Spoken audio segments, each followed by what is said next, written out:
pelo que eu vejo. Muito boa noite a todos.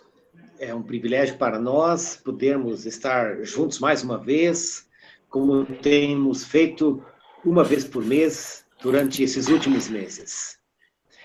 Esse ano tem sido um ano especial, onde nós celebramos os 500 anos da Reforma Protestante, em vários lugares do mundo, também aqui no Brasil, em muitas igrejas. Nesse ano nós estamos revisitando alguns dos temas que são centrais para a nossa caminhada evangélica, protestante, no mundo de hoje. Nós temos tido diferentes oportunidades em diferentes lugares para falar sobre esses 500 anos da Reforma. Eu acho que é muito importante que a gente não apenas celebre os 500 anos, mas que a gente, de fato, se identifique com aquilo que a gente de centrais da Reforma Protestante.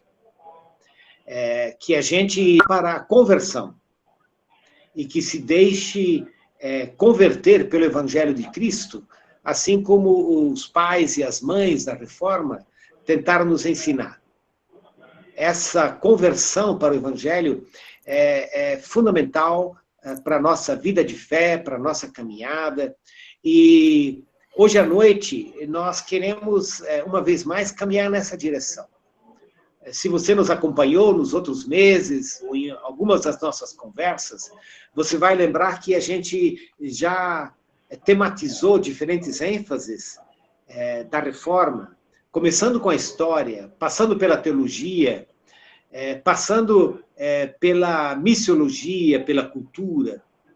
A conversa de hoje à noite tem um foco especial, tem um foco importantíssimo, ao nos concentrarmos no tema da espiritualidade, com a pergunta de em que medida a Reforma Protestante ela nos desafia, ela nos convida, ela estabelece pautas, ou até em que medida ela esquece de enfatizar dimensões da espiritualidade.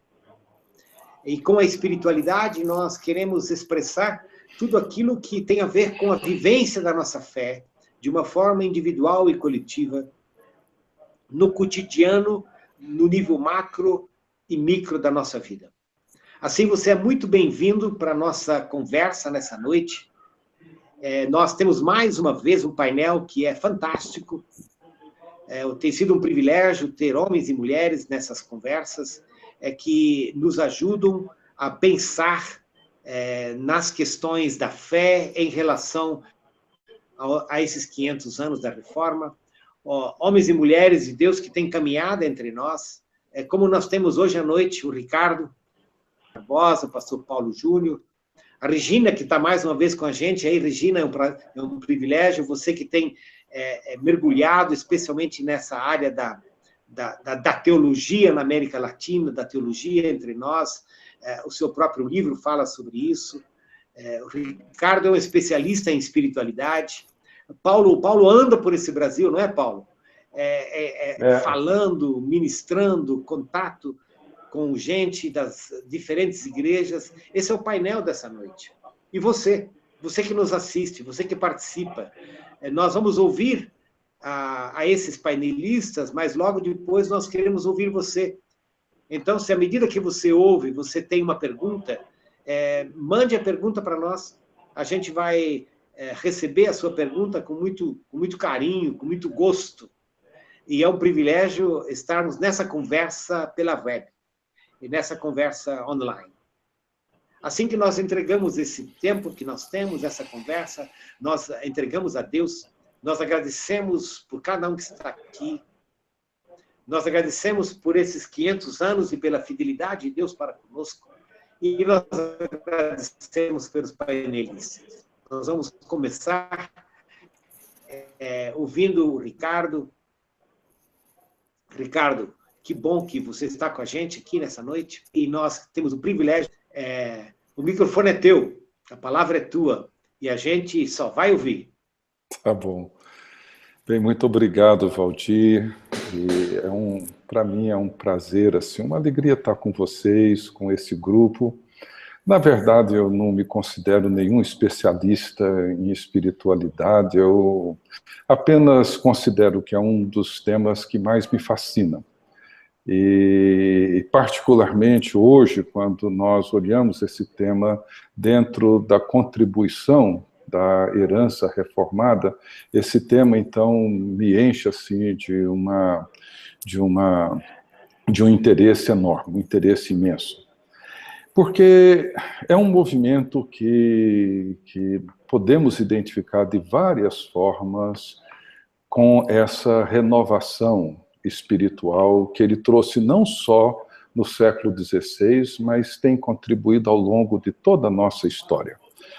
Quando eu olho para a confissão de fé, a confissão de Westminster, e ela começa dizendo que o fim do homem é glorificar a Deus e gozá-lo para sempre, isso já nos ajuda a definir esse escopo, a definir essa realidade que envolve a herança da reforma, né? Ou seja, a espiritualidade reformada diz respeito à maneira como nós elevamos, ou de certa forma transcendemos a nós mesmos em direção a Deus, em direção à sua majestade, em direção à sua grandeza, e ao mesmo tempo, nós, ao experimentarmos isso, essa realidade que diz respeito a Deus, nós experimentamos uma dimensão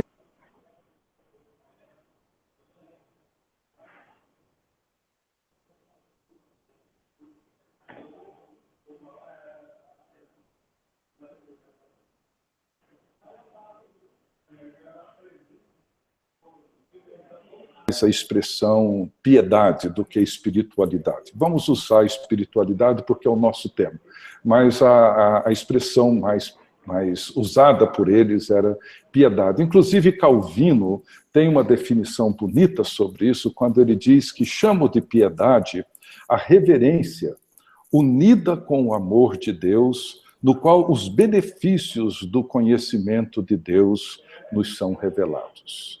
Então, essa união do conhecimento com a reverência, onde toda a verdade de Deus nos é revelada. Eu queria, nesses minutos iniciais, comentar pelo menos 3 aspectos que envolvem assim, essa realidade bem ampla da espiritualidade reformada e as suas tensões, porque ela é cheia de tensões. Então, por exemplo, a primeira delas é que a espiritualidade reformada, ela sofreu, assim, pelos reformadores, tinham uma verdadeira rejeição a toda forma de individualismo. Isso é muito importante, principalmente para a nossa cultura hoje. Ou seja, a tradição reformada, ela suspeitava de qualquer forma de religião privada, intimista, fechada. Eles rejeitavam essa prática espiritual que não levava em conta o outro e, sobretudo, a comunidade da fé. Calvino, ele insistia na necessidade de todos os crentes de viverem em comunhão, de buscar na comunhão com os irmãos direção, consolo, orientação, e condenava aqueles que valorizavam a si mesmos e a sua própria forma de cultivar a sua espiritualidade em detrimento da igreja e da comunhão dos santos. Então, uma das grandes ênfases dessa espiritualidade reformada foi o resgate do termo da aliança, né, do chamado de Deus para um povo, ou seja, Deus não chama indivíduos, Deus chama um povo, e um povo para viver em comunhão e para participar da ação redentora de Cristo. E essa insistência na natureza corporativa da vida cristã acabou levando a essa resistência a experiências privadas, individualistas, autocentradas, principalmente quando elas levavam o cristão a menosprezar a comunidade da fé. Mas, por outro lado, embora houvesse essa resistência, eles reconheciam a enorme necessidade de uma experiência pessoal, interior e devocional profunda. Porque eles percebiam que muitos, mesmo tendo o conhecimento de Deus, mas a ausência de uma devoção pessoal, interior e profunda, os levava a serem muito responsáveis e fiéis nos seus deveres cristãos, mas sem a alegria, sem o contentamento, sem esse júbilo que o serviço a Deus deveria proporcionar a nós. Então, essa tensão era uma tensão muito profunda e muito intensa, ou seja, de um lado, essa rejeição a qualquer forma narcisista, individualista, autocentrada de espiritualidade. Por outro lado, o reconhecimento de que a devoção interior e pessoal é absolutamente necessária e indispensável. Então, essa combinação de uma espiritualidade vivenciada na comunhão do corpo, aliada a essa dimensão pessoal e devocional profunda, foi muito importante na contribuição deles. Um outro aspecto, para mim, muito importante nesse processo foi a rejeição deles ao sentimentalismo e ao emocionalismo. Ou seja, os reformadores, eles insistiam que a fé cristã precisava fazer sentido, ela precisava ter conteúdo, ela precisava fazer uso da razão. Qualquer desprezo ao intelecto e à razão na busca pela verdade negava a graça de Deus e se tornava irresponsável. Então, para eles, o sentimentalismo, o emocionalismo excessivo, que valoriza muito mais o sentir do que o pensar cuidadoso, era profundamente rejeitado, porque as emoções em si mesmas, elas não eram confiáveis. Mas, por outro lado, eles também reconheciam que um intelectualismo frio, um racionalismo estéril, também tinha suas armadilhas e os seus perigos. Calvino, por exemplo, disse o seguinte: nós sabemos muito bem, por experiência, quão frequentemente caímos a despeito de nossas boas intenções. Nossa razão é sobrecarregada por muitas formas de engano, sujeita a muitos erros, enfrenta inúmeros obstáculos e é pega em muitas dificuldades, e tudo isso a deixa longe de nos conduzir retamente. Então, eles sabiam que as emoções, muitas vezes, elas podem ser verdadeiras ou podem ter origem neuróticas, e elas não são por si só confiáveis e estão sujeitas ao erro, mas a razão também.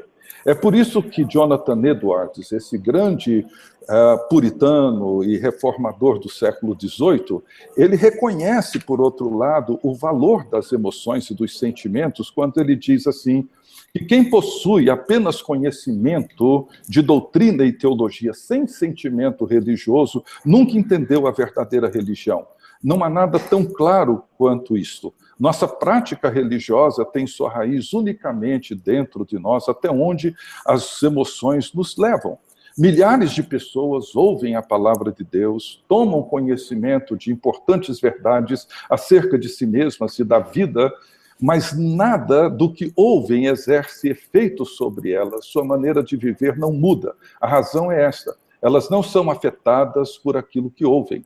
Há muitos que ouvem a respeito do poder, da santidade, da sabedoria de Deus, de Cristo, e das coisas maravilhosas que Ele faz, e do seu convite gracioso. Entretanto, permanecem exatamente como são na vida e na prática. Então, para eles, havia sempre uma tensão entre a razão e as emoções, ou seja, é necessário estabelecer uma relação mais harmoniosa entre elas. E é por isso que Calvino dizia que a fé é o firme conhecimento da benevolência de Deus para conosco, fundado na verdade da livre promessa dada em Cristo, revelada em nossas mentes e selada no coração pelo Espírito Santo. Então, ele procura fazer essa combinação harmoniosa entre a mente e o coração. E a terceira, para terminar essa primeira parte, é a rejeição que eles tiveram a toda forma de dualismo, né? Essa dicotomia. A tradição reformada, ela sempre reagiu a qualquer prática espiritual divorciada do mundo que Deus criou. Porque a fé cristã, ela diz respeito à totalidade da vida e a todas as coisas. Não deve existir separação entre a prática devocional e os efeitos dessa prática na política, na economia, na arte, nas ciências, em todas as áreas da vida, família, igreja, etc. Então, para eles, era preciso um grande esforço para romper com essa visão dualista. E eles rejeitavam toda aquela herança medieval de que a vida monástica era uma vida superior à vida do trabalhador, do profissional, do cristão normal, que não havia ingressado à vida religiosa. E para eles, a experiência espiritual tinha que se manifestar em todas essas áreas. Calvino, por exemplo, ele diz assim, que é um erro que aqueles que fogem dos afazeres do mundo engajam-se em contemplação, estão vivendo uma vida angélica. Sabemos que os homens foram criados para ocuparem-se com o trabalho, que nenhum sacrifício é mais agradável a Deus do que quando cada um atende ao seu chamado e procura viver completamente em prol do bem comum. E o William Perkins, esse grande puritano do século XVI para o início do século XVII, ele disse que o trabalho, a vocação, diz respeito à realidade da vida do cristão no mundo. E que é nesse mundo o espaço onde, através do trabalho, a verdadeira espiritualidade é vivida. Então, veja, para eles, essas tensões, elas foram uma marca muito importante na tradição da espiritualidade reformada. Essa tensão entre o equilíbrio envolvendo a devoção privada e a vivência comunitária, a tensão envolvendo, ou o equilíbrio envolvendo o uso da razão e das nossas emoções, a tensão e o equilíbrio envolvendo essa alegre aceitação do mundo bom que Deus criou e uma mordomia responsável, essa tensão entre o desejo de um relacionamento pessoal e profundo com Deus e o serviço aos outros e a contribuição que fazemos no nosso trabalho do dia a dia para o bem comum. Então, essas são algumas das grandes contribuições desse movimento extraordinário que permanece nesse estado de tensão e em busca por um equilíbrio constante, uma harmonia constante. Obrigado, Ricardo. Você que está com a gente, percebeu as consequências e as dimensões para toda a nossa vida quanto à reforma protestante, e os pontos que o Ricardo destacou já nos remetem a mergulhar nesse universo da espiritualidade. Obrigado, Ricardo.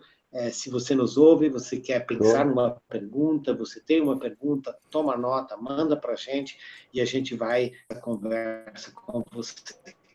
Mas agora nós vamos para o Paulo. Paulo, agradece que você está aí, vamos ouvir você. Antes de a gente caminhar para a Regina e depois para essa conversa com aqueles que estão conosco nessa noite. Paulo. Boa noite, Valdir. Boa noite, Ricardo, Regina. Boa noite a todos que estão aí nos acompanhando ao vivo. Um privilégio muito grande a gente poder participar dessa rodada aí de reflexões, mais uma vez. É uma alegria, me sinto extremamente honrado, me sinto sob um peso de responsabilidade muito grande, enfim, mas eu creio que o Espírito vai nos conduzir nessa conversa.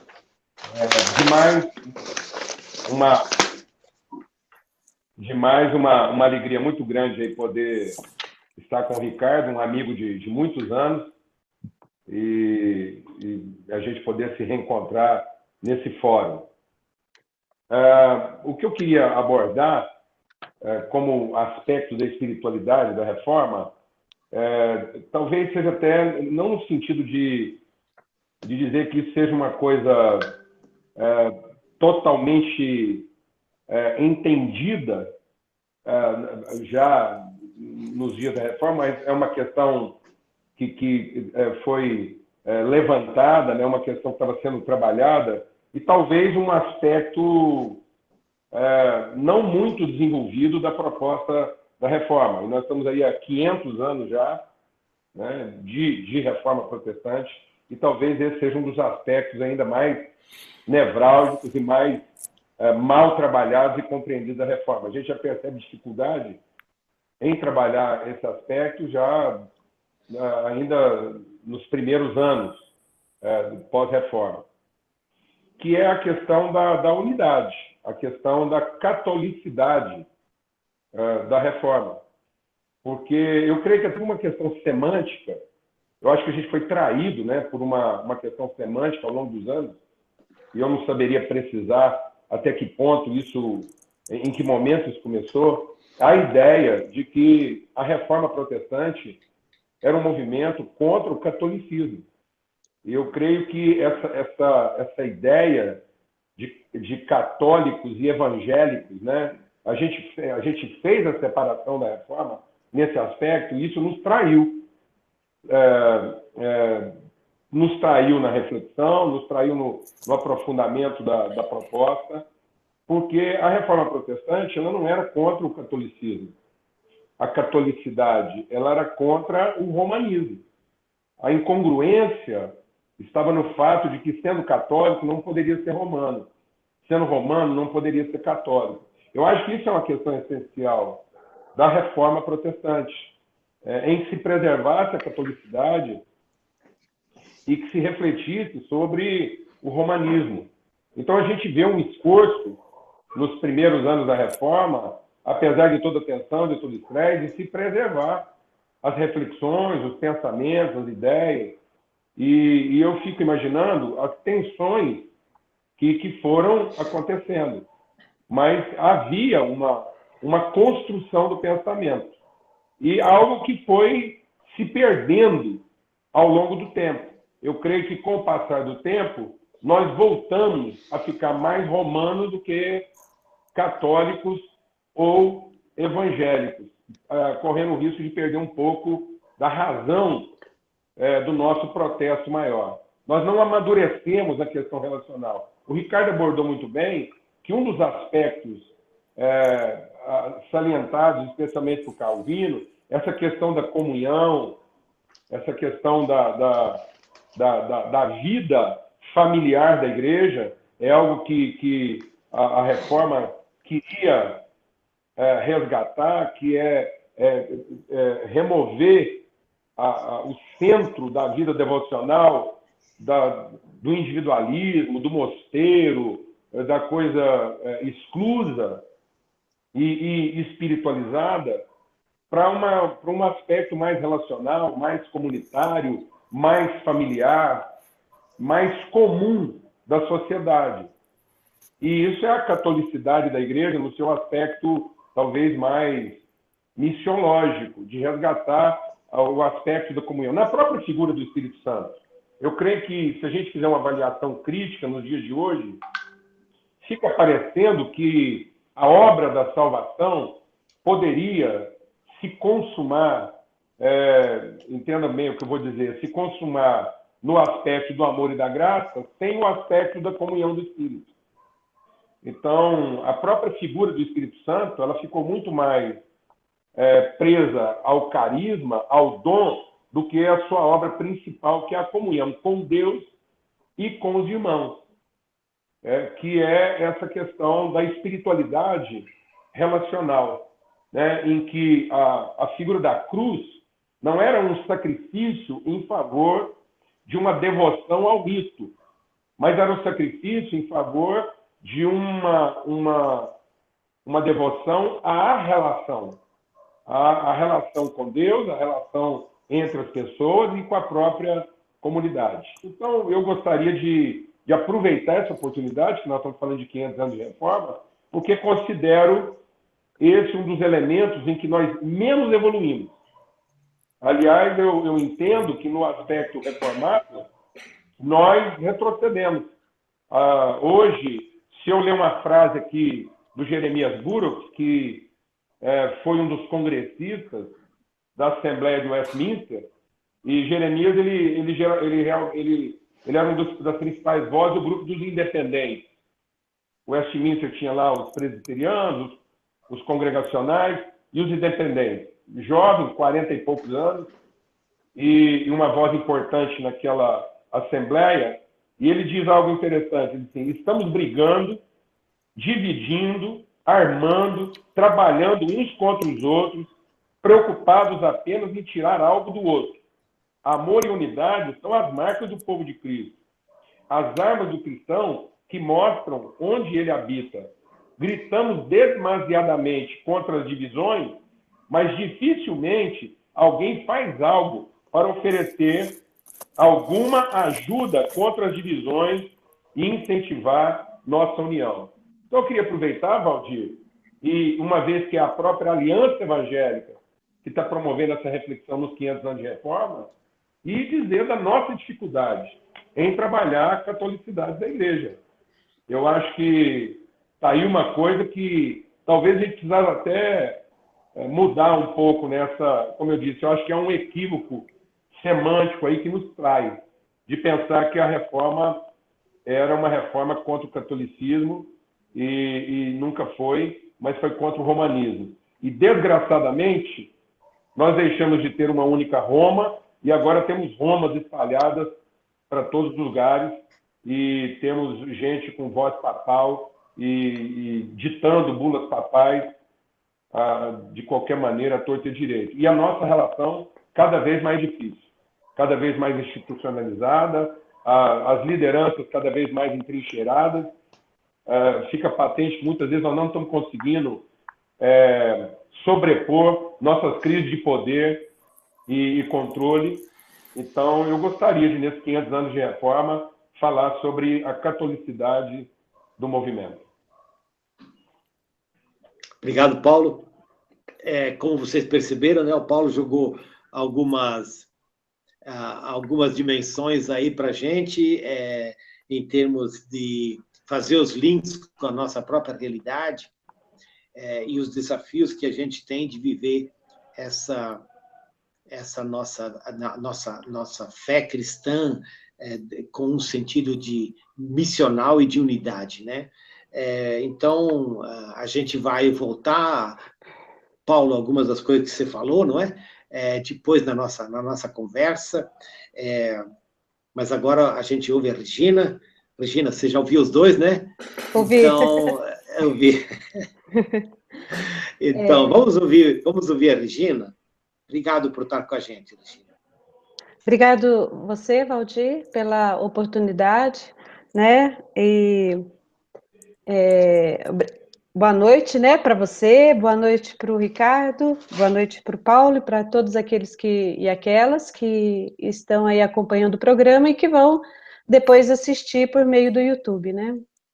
Eu gostaria de fazer uma leitura desse assunto a partir de 3 pontos de vista que eu represento, né? Nesse caso, que é o ponto de vista latino-americano. Eu trabalho com teologia contextual, sempre me entendo fazendo teologia a partir da nossa realidade latino-americana. Ponto de vista da mulher, né? É um olhar de mulher para a espiritualidade, para a reforma, né? E os movimentos em torno disso. E um outro ponto de vista é do pentecostalismo. Então, como pentecostal, né, do movimento renovado, carismático, eu também lanço um olhar ainda mais tratando o assunto da espiritualidade. Principalmente quando se fala, eu sinto necessidade de chamar a atenção para a questão do pentecostalismo, que é hoje o maior grupo, né, representação de evangélicos na América Latina e em outras partes do mundo, e também a que mais cresce. Então, eu quero representar também nessa fala os pentecostais, né? Então, são 3 segmentos: latino-americano, mulher e pentecostal, né?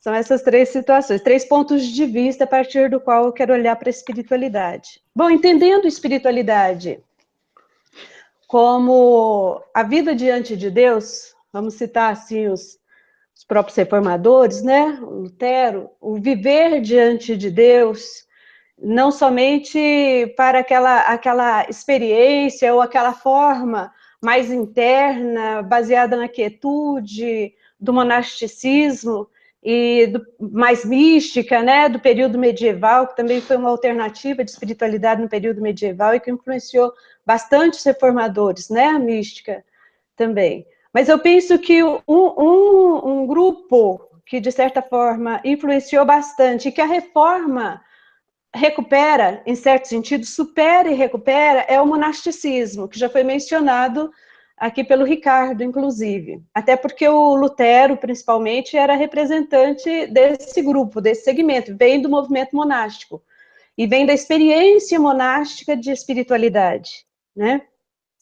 Só que há uma mudança radical. E às vezes a gente pensa, da mesma maneira como a questão da relação com o catolicismo, né? A gente tem equívocos em relação a isso, porque pensa, não, ele abandonou o monasticismo e as tendências de espiritualidade mais monásticas e inaugurou uma nova espiritualidade que não tem a ver com aquela forma mais contemplativa, né, voltada para a interiorização da fé e a experiência interna, a vivência interna da fé. E quando, nem tanto e nem tão pouco, vamos dizer assim, ao mesmo tempo em que ele abre para novas experiências e novas situações, a gente percebe na espiritualidade, principalmente do Lutero, um discurso, uma fala, né, que soa essa experiência monástica. Ele traz para dentro da reforma o ensino monástico a respeito da relação com Deus. E isso é importante de ser recuperado, mas ser recuperado passando pela reforma, né? E não simplesmente ir lá atrás no início do movimento monástico, no período antigo da igreja, ou patrístico, quando ele surge, e trazer simplesmente de lá para cá. É muito importante essa recuperação da espiritualidade monástica, mas passando por aquela novidade da reforma protestante. Ou seja, a vida diante de Deus, a busca do conhecimento de Deus, o ser algo alternativo frente a uma igreja institucionalizada, né? Então, ser um movimento alternativo, uma busca alternativa de Deus, né? Mas agora, na reforma protestante, visando também, de certa forma, a vida comunitária, né, como era também no caso do movimento monástico, mais baseado nos mosteiros e nas ordens, mas para um enfrentamento da realidade, né, até empoderamento mesmo do cristão para o enfrentamento dos problemas da realidade sócio-histórica. Então, a luta dos reformadores pela mudança, pela transformação da ordem da sua época, eu penso que passou pela espiritualidade, passa pelo conhecimento de Deus e pela vida diante de Deus, né? Passa é uma espiritualidade cristocêntrica, cristológica, porque Jesus Cristo se torna o centro dessa espiritualidade por meio da sua graça, né? Através do conhecimento que a gente tem dele, das escrituras sagradas, por meio das escrituras, né? Mas ela é cristocêntrica, e mesmo aquela que vem lá depois do pietismo é também cristocêntrica, cristológica, e aí entra aquele elemento que alguém mencionou aí sobre o Espírito Santo, acho que foi o Paulo, o papel do Espírito Santo, né, nessa espiritualidade. E aí temos que voltar para a questão trinitária também, muito importante, quando falamos da reforma, mas a preocupação maior é essa, ou seja, não podemos distanciar a espiritualidade da reforma da espiritualidade monástica. Mas em que sentido a reforma, ou os reformadores se recuperam, principalmente Lutero, e em que sentido eles inovam, né, diante da questão monástica? A outra coisa, e que eu acho que aí fala mais de perto, aos pentecostais até, é o pietismo entendido como segunda reforma, né, visto como segunda reforma, e que chama a atenção, né, para a importância da experiência da fé, da experiência de Cristo, e é um movimento de espiritualidade. O professor Antônio Gouveia de Mendonça até mencionava que o pietismo poderia ser visto como uma forma de monasticismo, ao menos naquela ênfase, naquele tratamento da espiritualidade, podia ser visto como um paralelo ao monasticismo, ele dizia, porque ele resgatou vários elementos importantes do movimento monástico, só que chama atenção para uma fé não meramente confessada, né? Que vem de fora para dentro, ou que surge a partir de esforços da nossa racionalidade, de construção doutrinária ou da nossa ortodoxia. Mas o pietismo chama a atenção para a vivência da fé, e nós sabemos da importância do pietismo até os dias de hoje, né? Que o pentecostalismo, o movimento pentecostal remonta ao pietismo, de certa forma, né? Vem de lá dessa ênfase da experiência, os avivamentos, metodismo e o pentecostalismo, né? E a América Latina, a teologia latino-americana também traz muitos elementos da fé evangélica latino-americana, traz muitos elementos do pietismo. Houve uma grande contribuição para a espiritualidade evangélica, né? O movimento pietista, porque ele tira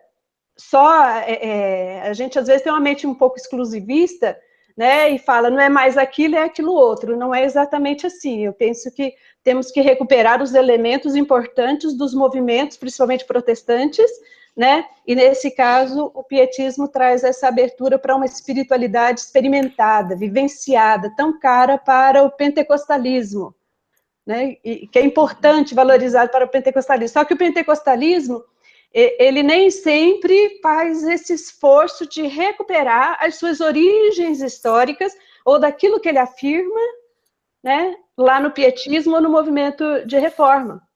E isso é importante de ser feito, até para uma fundamentação histórica do próprio movimento pentecostal, da teologia pentecostal e da espiritualidade pentecostal, que é tão rica de expressão, né? Que é tão expressiva. E nós temos lá, primeiro, essa chamada aí, essa busca aí, né? Do monasticismo, a recuperação do monasticismo, principalmente por Lutero, Calvino, uma abordagem mais racional, né? O Calvino, uma preocupação mais racional, o intelectual, o Zwinglio, mais voltado para a questão do sacerdócio, um pregador, também um exegeta, mas o Lutero, eu penso que é o elemento da espiritualidade no movimento de reforma, né? Na reforma protestante, ele é o elemento da espiritualidade. Quando a gente lê os textos do Lutero, está claramente chamando para uma experiência com Deus, para uma busca de Deus, para o envolvimento com Deus, né? E a gente encontra nas pregações do Lutero todo esse alimento necessário, essa teologia necessária para uma espiritualidade reformada, não desprezando o papel dos outros.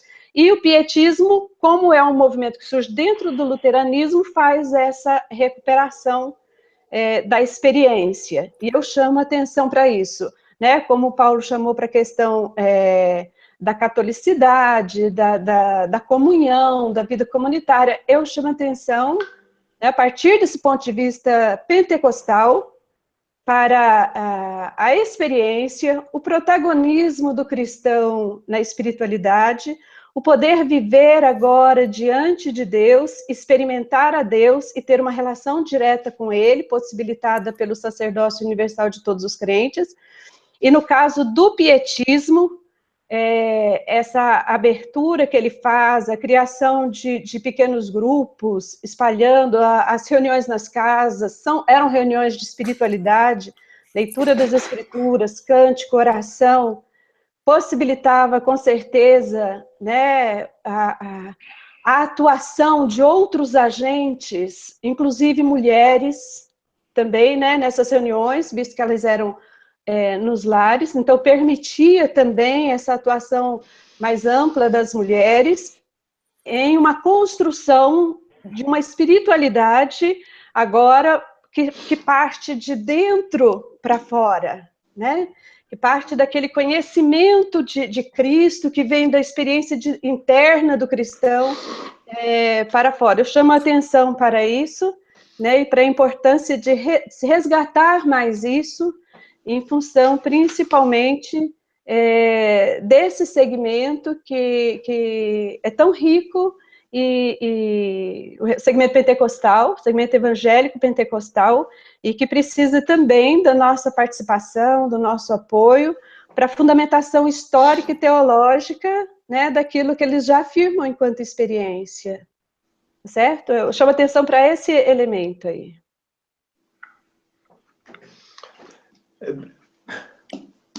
Obrigado, Regina. A gente teve, né, tanto com o Ricardo, com o Paulo, com a Regina, tantas pérolas, né, que podem nos enriquecer. Numa primeira rodada, a minha pergunta seria: em que medida, Ricardo, Paulo, Regina, vocês querem complementar, comentar o que um ou outro falou? Então, assim, uma primeira rodada de uma conversa interna no painel, não é? Onde a gente pode destacar determinados aspectos de que um falou, do que o outro falou, e assim enriquecer esse nosso diálogo. Alguém de vocês gostaria de começar com esse ping-pong aí? Bem, posso começar? Pode. Não, assim, tentando olhar para essas três abordagens, né, eu fiquei pensando aqui que acho que há três elementos, assim, que dentro dessa tensão da piedade ou da espiritualidade reformada, que são três elementos, assim, me parece muito importantes e que, de certa forma, eles compõem isso que foi conversado. Ou seja, a espiritualidade cristã, evangélica, protestante, etc., ela tem esses três elementos. Ela precisa ser evangelical, pentecostal e sacramental. Esses três elementos, eles estão presentes nessa grande contribuição desde a Reforma, que nós temos dificuldade de integrá-los. Quando eu digo ela é evangelical, é que ela é fundamentalmente estabelecida pela palavra, pela revelação. Nesse sentido, ela é evangélica, ela procura estabelecer as suas raízes em toda essa riqueza que o Evangelho e que as Escrituras nos apresentam na revelação de Deus e na revelação de todo o propósito de Deus.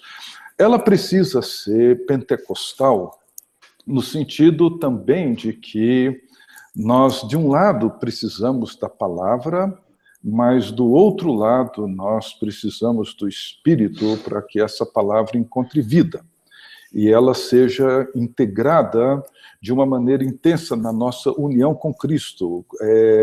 Eu tenho pensado muito no tema de Calvino, da nossa união com Cristo, a união mística com Cristo, e João 14 a 16, ele vai trabalhar nessa união com esses dois temas, palavra e Espírito, que tornam possível a nossa união com Cristo e experimentar os benefícios de Cristo. E, em terceiro lugar, nós temos o fato de que ela precisa ser sacramental.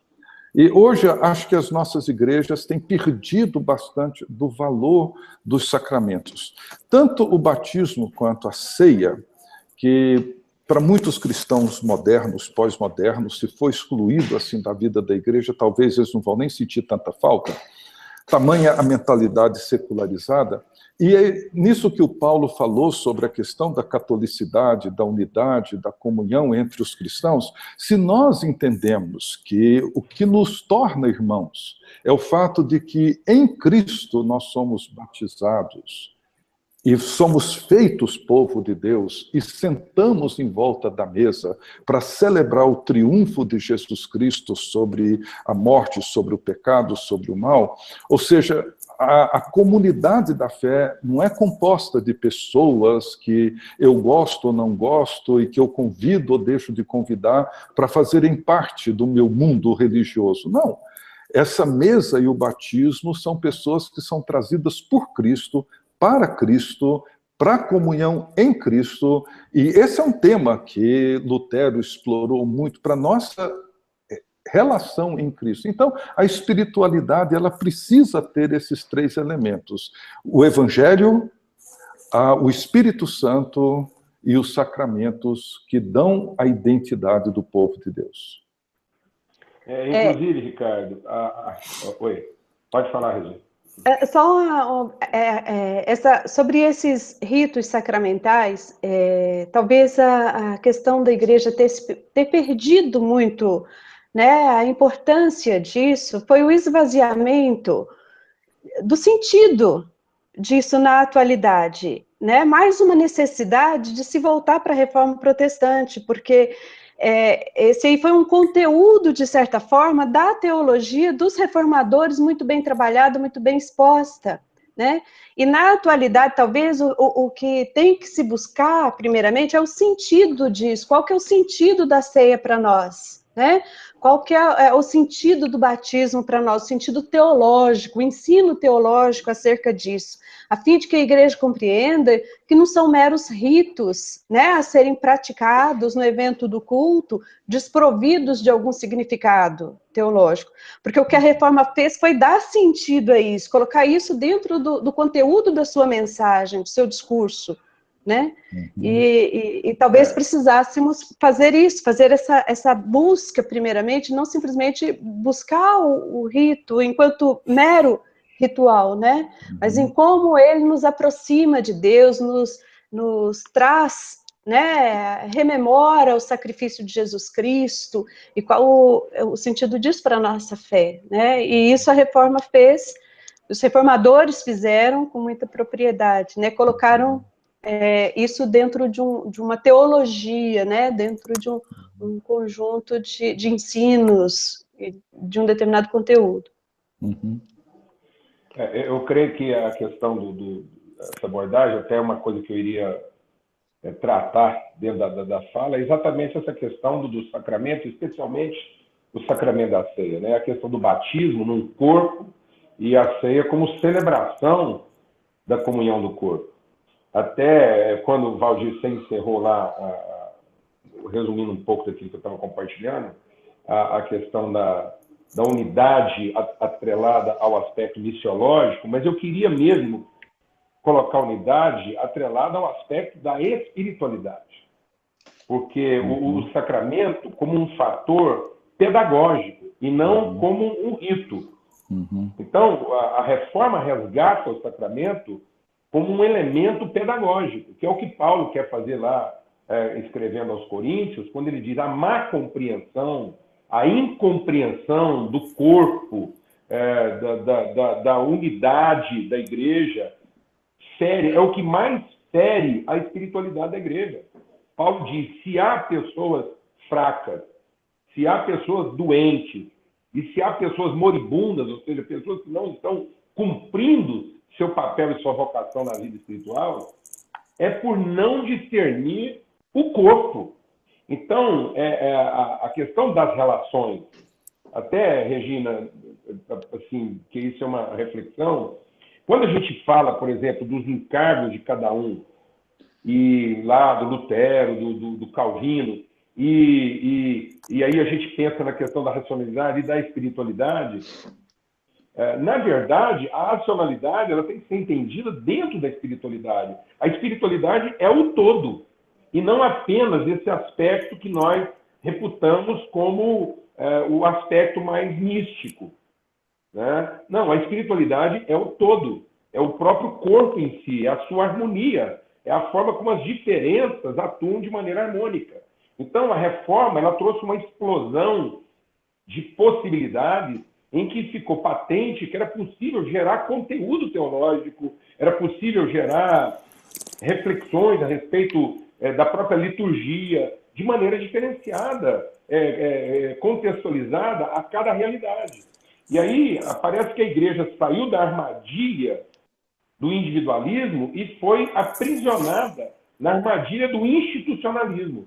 Nós não quisemos fazer a travessia completa. É como se a gente, diante do risco de atravessar o Mar Vermelho, quiséssemos fazer acampamento na praia. Diante daquilo que representava o risco de possuir uma terra cheia de gigantes inimigos, nós precisíssemos construir a nossa vida do lado de cá do Jordão. Então, a gente foi até um determinado ponto, mas não completamos a travessia. E aí nós criamos uma região confortável, que é do institucionalismo denominacional. E estamos tratando isso, talvez, com uma perspectiva missiológica, mas ela é extremamente espiritual. Paulo diz que isso está afetando a plenitude espiritual de cada pessoa. As pessoas não vão conseguir ser completas espiritualmente se essa barreira não foi encarada de maneira mais contundente, se a questão católica da igreja não for tratada de maneira mais contundente. Nós estamos nos acomodando de maneira confortável ao institucionalismo. E aí nós estamos hoje numa dialética para saber qual linha doutrinária tem mais razão, ou é mais coerente, ou aproxima mais ou menos de Deus. Em vez de entender isso num grande esforço, né, espiritual de unidade. E não essa unidade novamente institucional, mas uma unidade relacional, de profundo respeito, de uma mesa onde talvez aparentemente todos os convivas pareçam mais inimigos do que irmãos, mas que nós compartilhamos o pão. Então, hoje nós já recebemos talvez não um pão compartilhado, mas um pão dividido. É como se o corpo de Cristo não estivesse sendo partido em favor, mas ele estivesse sendo dividido em desfavor. Como se cada um pudesse comer o seu próprio pão com a sua própria turma. Então, se antigamente algum comia individualmente, agora parece que é permitido ele comer apenas com a sua turma, como se isso arrefecesse um pouco o problema. Então, eu creio que nós temos um grande desafio pela frente, que foi iniciado pela reforma, e acho que isso é um elemento essencial da proposta reformada e talvez seja um dos elementos mais essenciais e talvez hoje mais negligenciados. Obrigado, Paulo. Regina, tu querias complementar mais alguma coisa ou a gente pode partir para as perguntas? Somente essa questão que o Paulo colocou, que eu concordo muito com ele, né?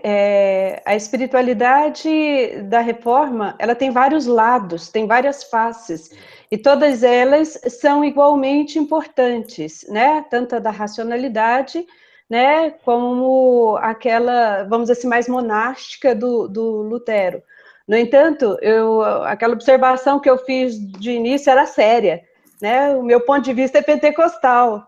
Então, eu vou bater o olho, né, naquilo que me chama mais atenção e que corresponde mais à minha fé pentecostal, né? E também a questão da mulher, a sensibilidade de olhar para aquele lado assim da experiência e da sensibilidade feminina.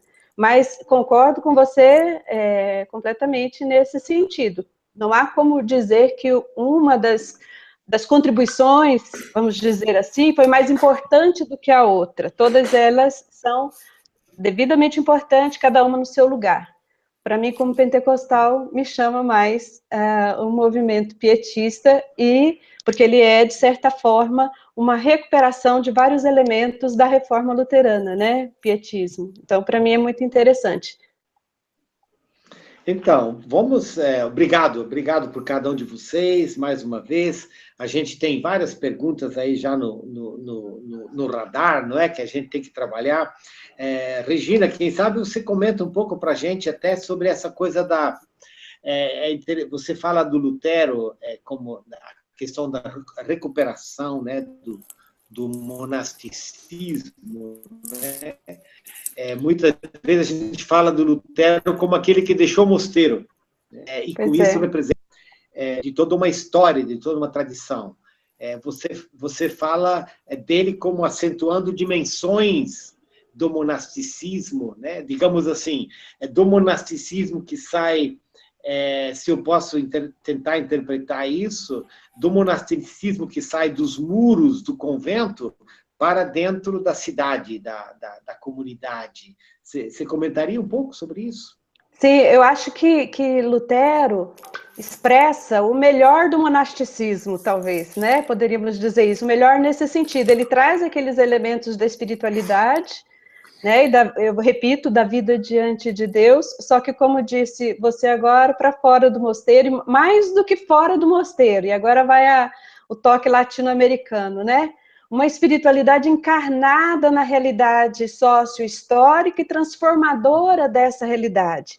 Porque a busca pela transformação da situação da Europa naquela época não foi por mero engajamento político, ideológico, como nos nossos dias, mas vem de uma teologia, né? Vem de um reconhecimento e um conhecimento diferenciado da fé, né? De um Deus que nos liberta, que nos torna livres, e que nos chama a uma responsabilidade perante a sociedade da qual nós fazemos parte. E isso é espiritualidade. Isso é uma nova relação com Deus, né?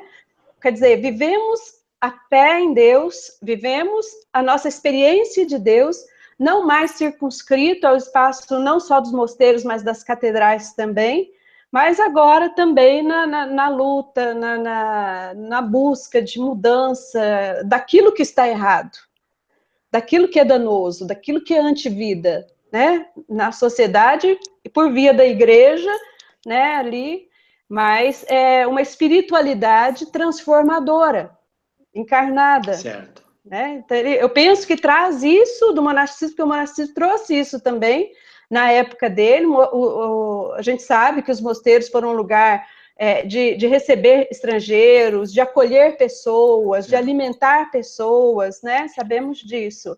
E ele potencializa isso de certa forma, né? Essa espiritualidade cuidadora, a gente vê então nos reformadores. Obviamente não esquecendo os pontos negativos e as complicações disso, né? Mas traz esses elementos positivos aí que devem ser ressaltados. Eu penso que isso também é herança do monasticismo. E quem sabe a gente até, não é, Regina, podia dizer que esse esforço de vivência da fé no público, né, na teologia pública, na vivência pública, foi uma das coisas que o Lutero trabalhou muito a nível da comunidade, da família. Eu diria, trabalhou e se atrapalhou, né? Porque tem coisas aí que, de repente, em relação ao próprio príncipe, em relação aos campesinos, ao menos... Relação com o Estado, né? Isso, que teve coisas que a gente... E, de alguma forma, a gente nunca vive essa fé de forma pública sem também se atrapalhar, né? E que a gente precisa justamente dessa caminhada histórica para poder crescer, se arrepender, se reencontrar com a vocação. E tentar fazer então, direito gente, depois, vamos para algumas perguntas mais assim particulares. Ricardo, tem uma pergunta para você sobre a questão do, né, essa relação entre a devoção individual e a reunião na comunidade. Aí a pergunta seriam dois lados de um culto só? De um mesmo culto? Num certo sentido, sim. Acho que a ideia que, para mim, prevalece é a importância de entender a tensão que existe, sempre existiu no passado, existe hoje, quando envolve todas essas dimensões da experiência espiritual, da experiência cristã. Essa reação, né, ou seja... lendo o que eu consegui já ler da Reforma, havia um enorme valor, um enorme reconhecimento disso que o Paulo vem falando, da importância do lugar, da centralidade do corpo de Cristo, da igreja, da comunidade da fé. Nós somos chamados ou batizados para dentro de um corpo. Esse relacionamento dentro do corpo é expressivo da nossa experiência espiritual, ela se expressa ali dentro, como os puritanos, que foram, assim, talvez, o movimento assim mais próximo do monasticismo que nós tivemos, só que trouxeram, como você mesmo disse, tudo para a cidade, para o mundo, ou seja, para eles o trabalho, a família, a maneira como você se desempenha no seu trabalho, a forma como você contribui para o bem comum, a maneira como você atua no mundo para a glória de Deus, isso tudo é expressivo da sua espiritualidade. Eles não queriam criar um divórcio, uma ruptura entre a experiência pública, seja da comunidade, ou seja no trabalho, seja na sociedade, e a experiência pessoal, né? Que não é uma experiência narcisista, individualista, autocentrada, mas a importância de você cultivar uma devoção pessoal, cultivar uma devoção profunda com Deus, num relacionamento pessoal com Deus, que se manifesta na prática da oração e das disciplinas devocionais, meditação bíblica, a meditação nas Escrituras, a prática da confissão, etc. Mas isso tudo também, além de ser feito pessoalmente, é preciso que isso seja expresso ou vivenciado na vida comunitária em todos os seus níveis, em todas as suas dimensões.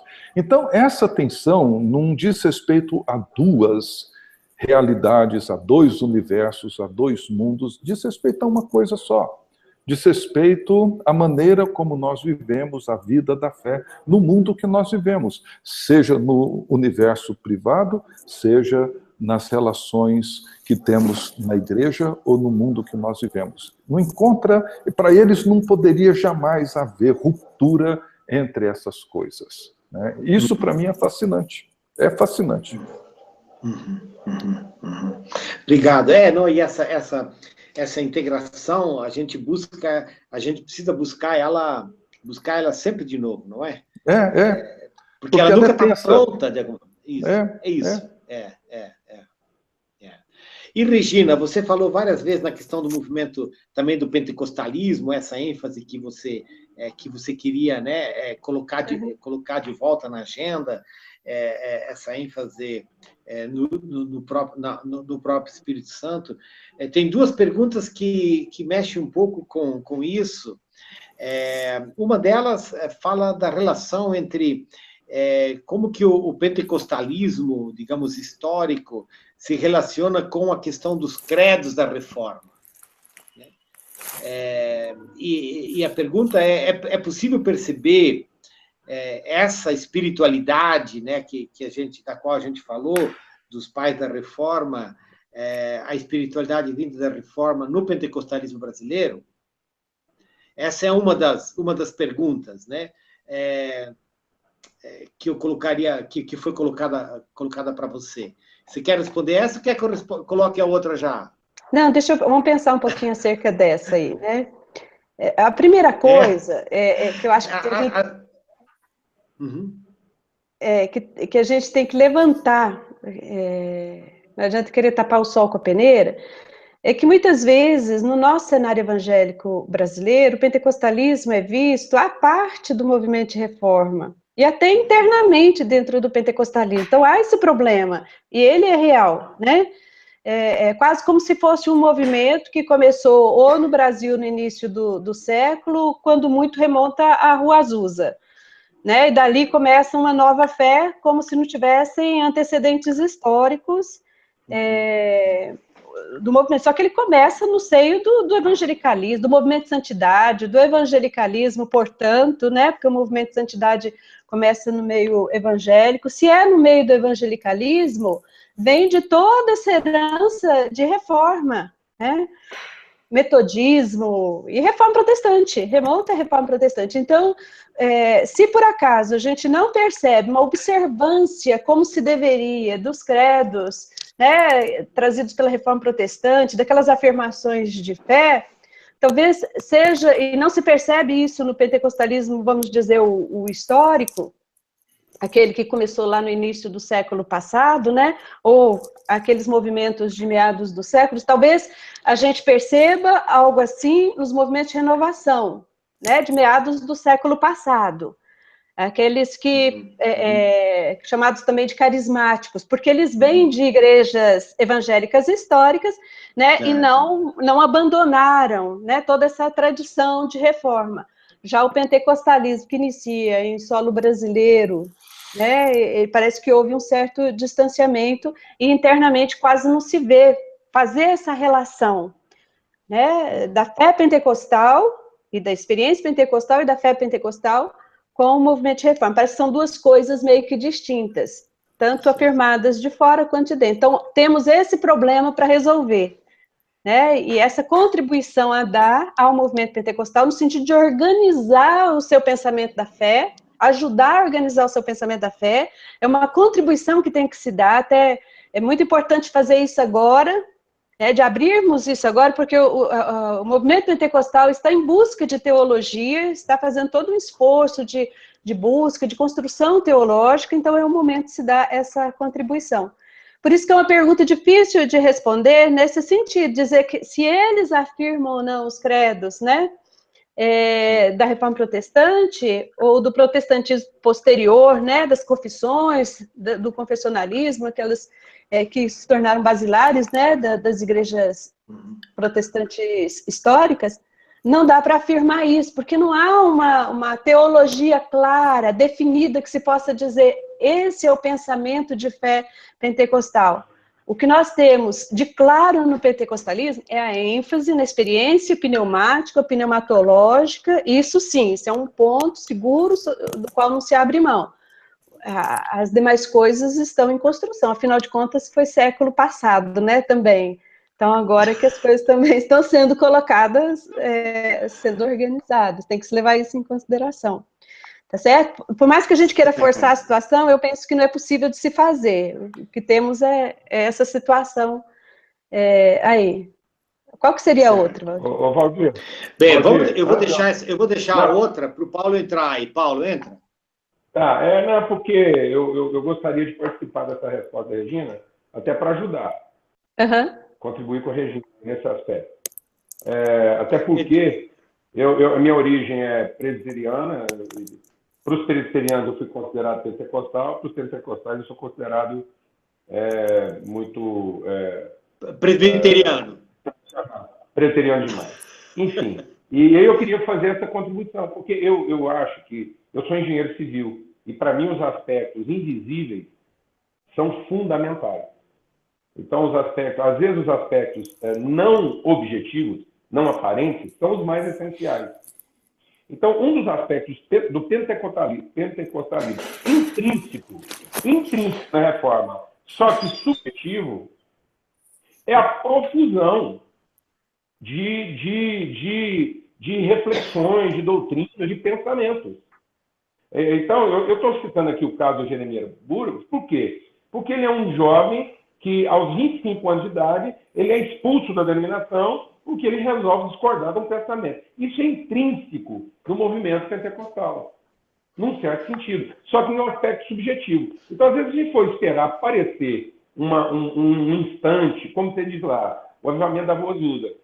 Por que se atribui a isso? Porque nós estamos tratando de uma coisa que pode ser quantificada, mensurada. Esse é o nosso problema. Nós não podemos falar de espiritualidade e essa é a nossa dificuldade. O que tem intrínseco na reforma? Um movimento de características pentecostais.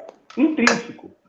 Por quê? Porque de uma hora para outra há uma multidão de homens e não com muita experiência, mas apenas com carga espiritual, com vida espiritual, apaixonados pelo Senhor e lendo a palavra de Deus, somente guiados pelo Espírito Santo, tendo a ousadia de produzir conteúdo teológico. Então, isso está na base da vida da igreja. Só que a gente vai rotulando a partir de realidades objetivas e não subjetivas. Então, eu queria te ajudar nesse aspecto, assim, reforçar a ideia de que isso está lá intrínseco. E por que a gente separou? Separou porque nós vamos buscar instantes, eventos, momentos de característica objetiva e não subjetiva. Nossa, Paulo, olha que eu sou luterano, e o Paulo está falando que o pentecostalismo já está lá, né, latente nesse movimento causado pela reforma protestante, que é essa Bíblia na mão do povo sendo interpretada, sendo vivida, sendo lida. Com todos os riscos. E que isso é pentecostal. Mas sabe com todos os riscos. Sabe que com todos os riscos, é verdade, com todos. Tem um pensador pentecostal, Bernardo Campos, que escreveu um livro, né, da Reforma Protestante, a Pentecostalidade da Igreja, me parece que é isso, o título, publicado pela Este, que ele trata disso, né, da relação entre pentecostalismo, pentecostalidade e reforma protestante. Então, ele afirma um princípio da pentecostalidade que faz parte da igreja desde o Pentecostes, né? Graças a Deus, né? Exatamente. Eu acho, da mesma forma como houve essa profusão do Espírito lá em Atos 2, né, que relata isso, e colocou a igreja para fora dos seus espaços, né, privados, aconteceu isso também na Reforma. Agora, só lembrando um detalhe para o Paulo, né, que foram homens e com participação de muitas mulheres também, né, embora não foram civilizadas ali na história. Graças a Deus, graças a Deus. Ricardo, entra aí. Eu acho, Valdir, que assim, um evento como esse, essas conversas que a Aliança vem promovendo, ela, ao trazer temas como missiologia, a prática pastoral, espiritualidade, vários temas, ela resgata também uma contribuição muito rica, porque acho que um dos problemas, talvez não vou chamar de problema, mas assim, uma deficiência foi que nós enfatizamos e temos enfatizado muito aspectos teológicos, doutrinários, litúrgicos, culticos da Reforma, mas, por exemplo, a rica contribuição da Reforma para a ética, para o trabalho, para a participação na sociedade, na maneira como nós contribuímos com ela, promovendo o bem comum, que foi uma grande contribuição dos puritanos, que eram calvinistas, e que para eles vocação não é o que eu faço na igreja, o que eu faço no mundo religioso, para eles vocação é aquilo que todo crente faz no seu dia a dia, desde o sapateiro até o magistrado, quando eles promovem o bem comum, e para eles não havia nenhuma diferença entre um pastor e um sapateiro na maneira como contribui para isso, né? Então, isso foi um avanço muito grande que, num certo sentido, nós retrocedemos, porque nós não pensamos assim hoje. Essa ruptura, essa dicotomia hoje é muito forte. Esse sacerdócio de todos os santos, né, que foi um dos temas da Reforma e que os puritanos entenderam e levaram isso. Esse tema que o Paulo vem levantando, por exemplo, Richard Baxter, que foi um dos grandes pregadores puritanos, uma das grandes lutas dele foi contra a divisão da igreja. E olha que naquela época não tinha 10 denominações. Acho que não tinha mais do que isso. Ainda bem que ele não vivia hoje, hein? Então, assim, assim, dizem que ele era muito inflamado na sua luta contra as divisões, porque haviam os puritanos monarquistas, parlamentaristas, haviam conflitos políticos envolvendo os puritanos, que acabou dividindo e acabou que o movimento terminou por conta dessas rupturas. E ele brigava de forma tão intensa quanto isso, que ele acabava, acho que até provocando mais confusão do que ajuda, porque ele era tão incisivo, tão agressivo na luta dele contra as divisões, que fez dele uma pessoa assim muito, com uma personalidade muito forte, né?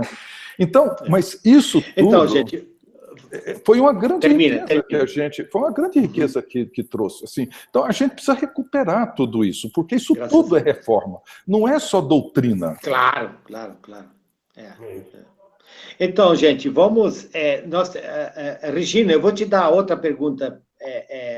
Mas depois disso, você pode ser breve nessa pergunta, porque tem outras perguntas falando um pouco sobre a realidade da igreja brasileira, mas essa pergunta diz assim, Regina, em que o movimento neopentecostal latino-americano ele se assemelha ao pietismo que marcou o movimento pentecostal histórico?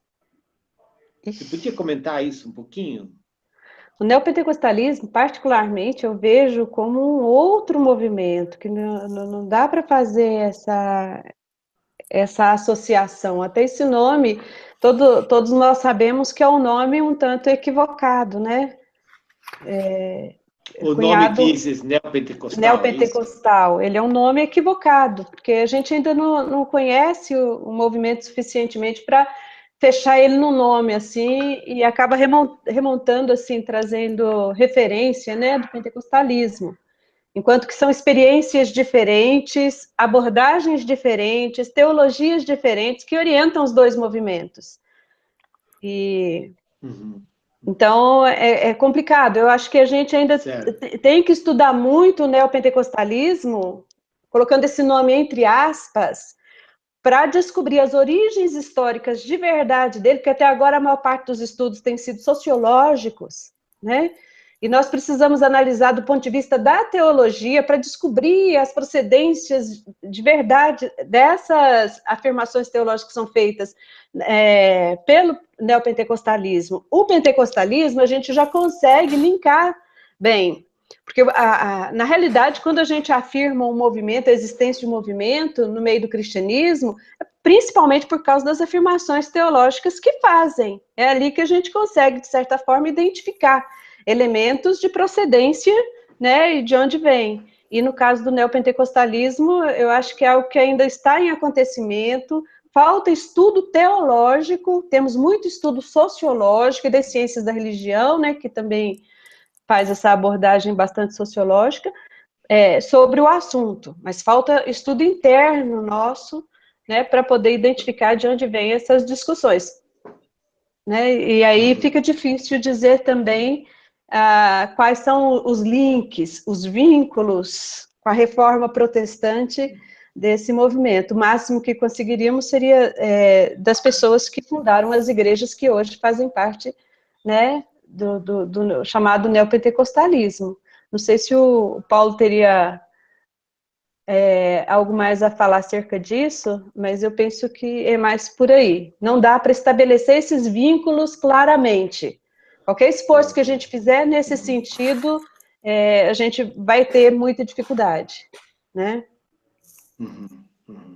Não, eu acho que fantástico isso que você mencionou e também a própria necessidade de fazer esse link mais teológico, né? Paulo, eu não vou nem deixar você responder mais a isso, porque eu queria entrar numa outra pergunta e a gente tem só uns 10 minutos aí ainda, não é? Mas que tem a ver um pouco com a igreja brasileira. E tem, em parte, uma das perguntas em que medida, digamos assim, a gente, como igreja brasileira,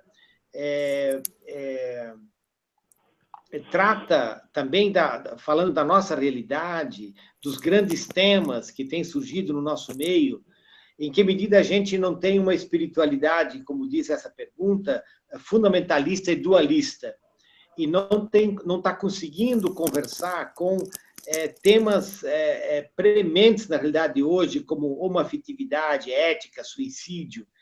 Isso que essa pergunta reflete, né?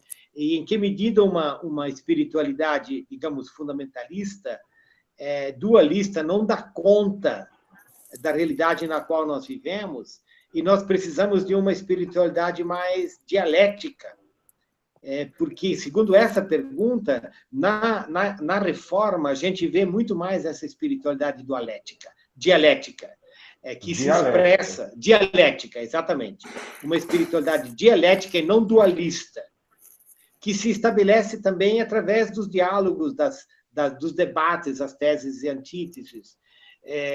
Então, eu sei, essa é uma pergunta que nos remete à nossa realidade, ao nosso tempo,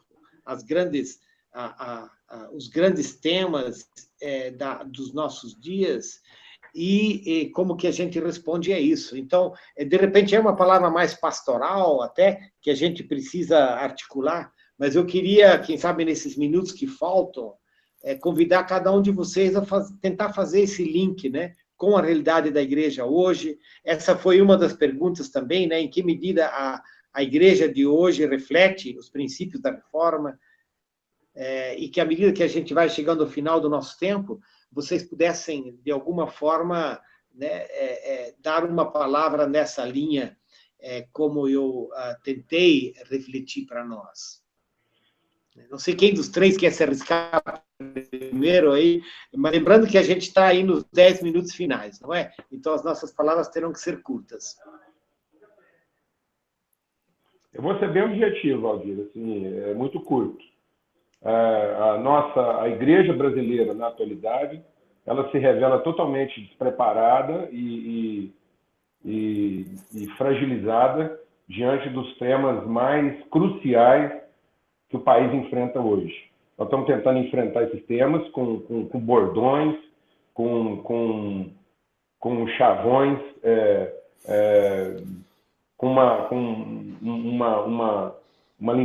dando carteiradas bíblicas.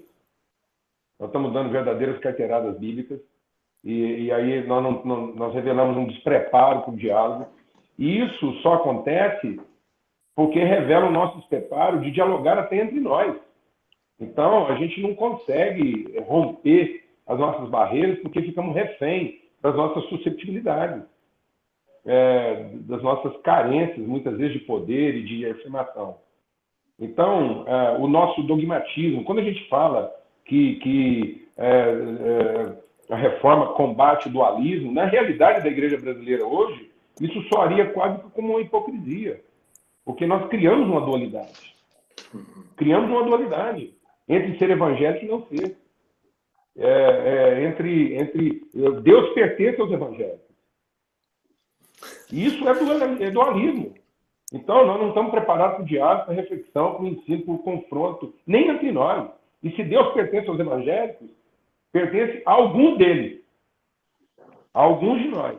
Nem não são todos.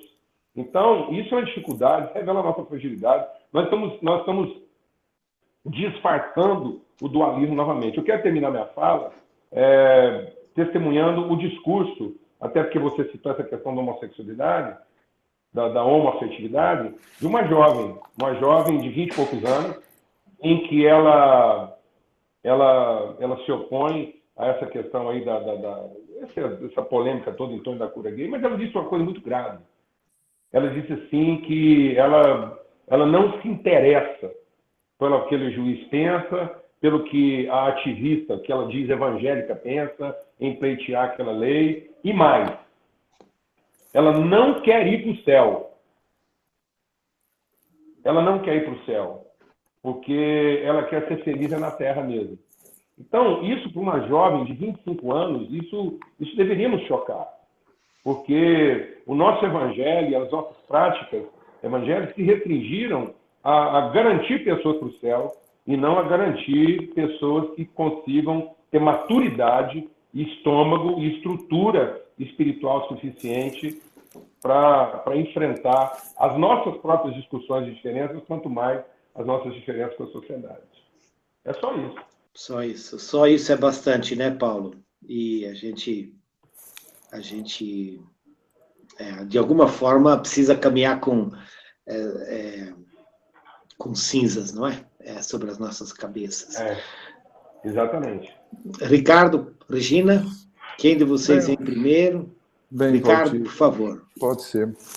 Não, eu acho assim que refletir sobre esse legado da reforma é muito importante nessa hora. Assim, o que me chama a atenção é o fato de que nós vivemos nessa cultura que já foi chamada de líquida, o que significa que é uma cultura que segue o volume da correnteza, que vai como uma enxurrada, onde tudo aquilo que é sólido se desfaz, e numa cultura onde não existe nada mais sólido, realmente torna-se muito difícil estabelecer pontes de diálogo, que é o que nós estamos encontrando hoje. E talvez o cristianismo nunca foi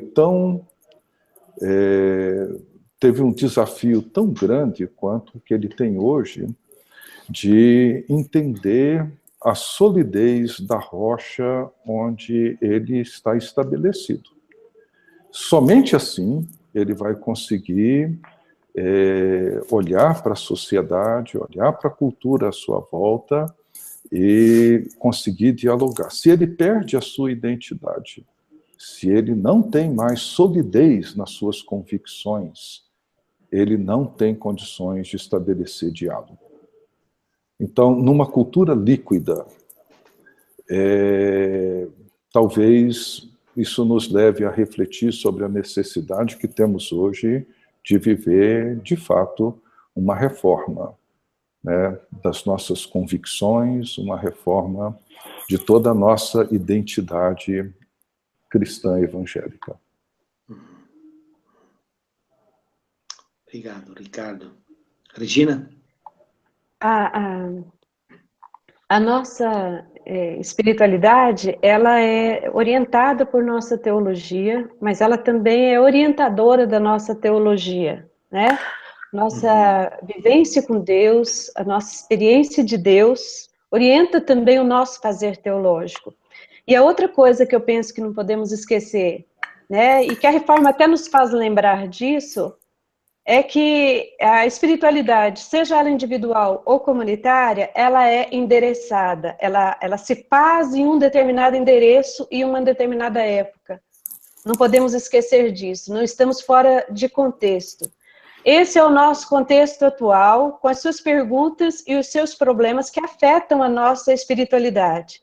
Nós temos condições de decidir acerca disso, se a gente vai simplesmente se isolar do contexto e tentar viver, né, uma experiência de Deus e uma vida com Deus dentro das quatro paredes da nossa igreja ou da nossa casa, ou do nosso quarto, em oração somente e não procurando corresponder ao contexto do qual fazemos parte. Ou se vamos envolver esse contexto e as suas perguntas e os seus problemas, com as suas dificuldades, né, na nossa vida diante de Deus. A gente tem que fazer essa escolha. Eu acho que esse é o grande desafio, seja individual, seja comunitário. Nunca podemos esquecer que a nossa espiritualidade se dá fora do ar ou em algum lugar que não nessa nossa realidade, né? Nós temos um ponto de partida dela, um lugar a partir de onde nós nos ajoelhamos diante de Deus, né? Uma terra na qual nós nos ajoelhamos, e uma data no calendário e uma hora no relógio. É a partir dali. E isso nos coloca dentro do olho do furacão dos problemas do nosso tempo, né? E é ali que nós cumprimos, então, o nosso papel sacerdotal, de comunidade sacerdotal, de levar esse tempo e levar esse lugar para diante de Deus, e também cumprimos o nosso papel como comunidade profética, de trazer de Deus para essa mesma realidade. Essa é a nossa espiritualidade, né? Uma espiritualidade que visa a transformação do nosso tempo, com todos os seus problemas, todos os seus desafios, todas as suas coisas boas e as suas coisas ruins ali, mas é a partir dele que nós vamos e nos apresentamos a Deus, né? Então é essa a questão. Obrigado, Regina. A gente vai chegando ao final do nosso tempo. Creio que a gente abordou vários temas tão centrais e significativos para nós. Ouvindo vocês três aí, eu me considero uma pessoa privilegiada por poder ter essa conversa, esse debate, escutá-los e ver né, essa experiência, esse conhecimento e essa vivência da fé expresso na vida de vocês. É um privilégio enorme. Para quem esteve com a gente hoje, não a gente destaca de novo que nessa busca da espiritualidade, nós estamos falando da vida diante de Deus. Nós estamos falando de uma vida alimentada pela palavra, nós estamos falando de uma vida marcada pelo Pentecostes, não é? Pelo Espírito, Nós estamos falando de uma vida cultica, onde nós expressamos a nossa adoração a Deus no sacramento, né?